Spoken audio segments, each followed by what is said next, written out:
With the release of LEGO Masters Season 2 this week, LEGO Masters is back with a bang!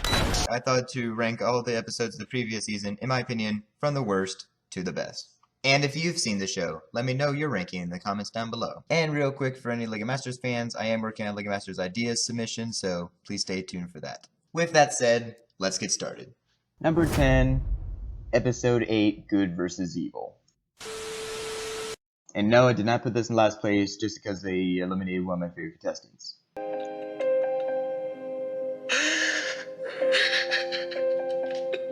It was just, I don't know, this was just the episode where I just wasn't feeling it.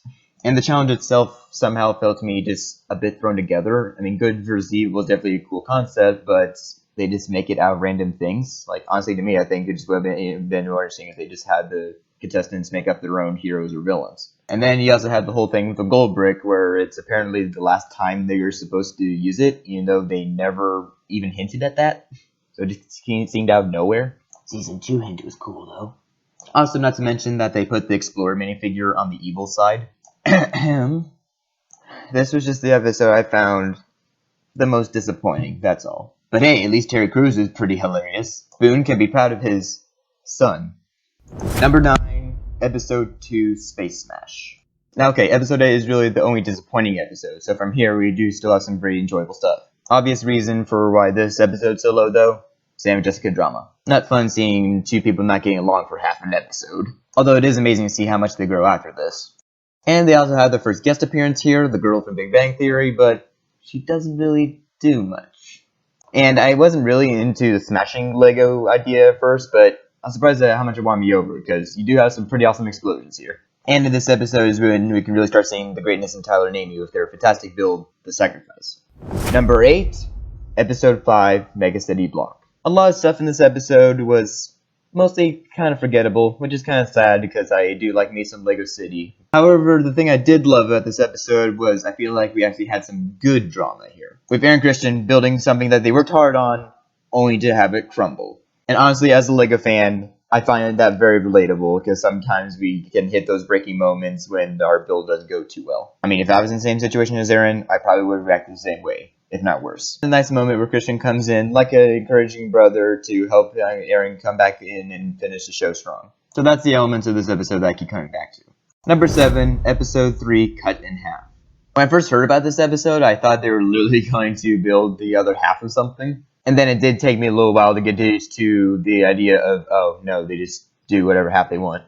And there were a few instances where I really couldn't tell that the build was supposed to be the other half of an object. But again, like Episode 2, I got used to it. And it's kind of cool to see people being creative and making these very unique builds in this episode. Like the Clockwork Man, the Rocktopus, and of course, Sam and Jessica surprising everyone with their stunning mermaid build. Honestly, don't have too much to say about this one, but there are some very neat builds here. And number 6, Episode 7, Storybook. Guys, kids are cute, you know? So it's just nice seeing them bringing that type of energy to this episode. And really going into a child's imagination with these builds. And plus having that extra challenge of that you can't build whatever you want, you gotta build what the kids suggest. My only problem here is, as much as I respect the judges, this is when they start getting on my nerves a little bit. And some of the jokes with Will and Michelle Byers can be a little hit or miss. Besides those things, very fun and imaginative episode, especially when you have a sister who loves both books and kids. And starting up our top 5, number 5, Episode 10, the finale, or the finals.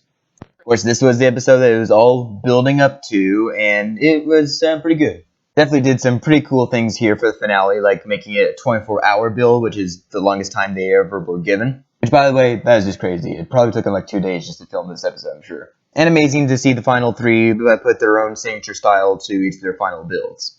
And bringing in some of the contestants' families in the middle, that was such a sweet moment. And one amazing final callback to a running joke throughout the show. Now, part that surprised me was that there was no contestant reunion. I thought they would if they were going to go to the trouble to bring back the previous contestants, but no. Which, too bad, because that would have been cool. Oh well, I guess I got social media and YouTube for that. But this finale did close off this season pretty well, and controversial opinion, I was actually quite satisfied with the winners. And number 4, Episode 9, The Rise of Breakmaster. I mean, Star Wars. Of course, this is the big epic semifinals, and also our first licensed episode, and it was pretty sweet. I could really tell this was the episode the contestants were really excited about. And really loved the interactions with the droids C-3PO and R2. They had some good bits, and the droids still seemed to act like themselves. And the Breakmasters really rocking that Star Wars look. And I really did enjoy the two parts of this episode, both the droids and the battle scenes. They really did some cool recreations. Also, Easy Peasy is so adorable! I would totally take some blue milk and cookies from this thing. And boy, the end there got intense, but I was relieved with the results. Good episode from a galaxy far, far away. Alright, now these next three, I love all these episodes, so really the order can be switched around here and there, so take that into consideration.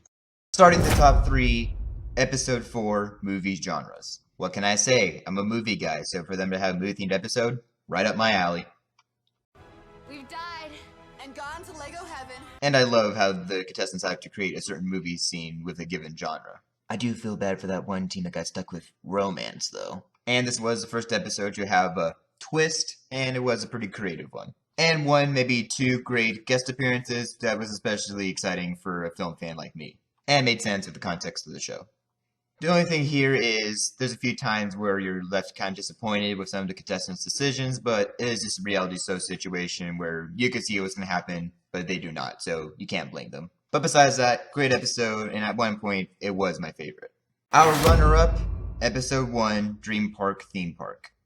Now, okay, I might have a fondness for this one because it was the first episode, first experience with the show, and this is probably the episode I've rewatched the most times with friends. But besides that, this is really a solid premiere to the series. They do a good job establishing the show and what it is, as well as getting introduced to the people that make the show. And you have some super fun and spectacular builds here with the theme parks. It is such a good theme and had me thinking, wonder what I would build if I were in that situation. I guess really the only issue is that it's the first episode, you have so many contestants, and you cannot really show them all very well. So there is a few contestants that just gotta get rushed through. You definitely get to know the contestants a lot better as the episodes go along. But this was a fun start to the series, made me feel a little bit of that Lego magic, and I looked forward to seeing the rest. But coming in at number 1 is Episode 6, Need for Speed / Super Bridges, a unique episode of reality television. First off, starting with the racing cars, really fun, because I think we all did that at least once in our lives. But where this episode really gets great is the bridges, where the contestants must build a bridge and find out how much weight it can hold. Which builds a lot of great tension just at the simple sound of a crack. And later, seeing just how much those bridges could hold was insane. And also a little bit hilarious on the studio's part. But what really set this episode apart for me from the others is the strategy behind it. It's not just two judges saying, oh, I don't like your build. Oh, I love your build. You win. No, you actually have to carefully build your bridge, and if it's too weak, you're in last place, and if it's strong, then you're in first place. It's a bit more strategy in the building, and I find that a lot more interesting. And it's very fun to watch, and it keeps your eyes stuck to the screen. And that's why Episode 6, Super Bridges, in my opinion, is the best episode of LEGO Masters Season 1. And that's my personal ranking of LEGO Masters Season 1. Thank you so much for watching, and if you've seen the show, let me know your ranking in the comments down below. And if you enjoyed this video, give it a like, and be sure to subscribe for future video action here. Anyways, thank you again for watching. Until next time, go build something amazing.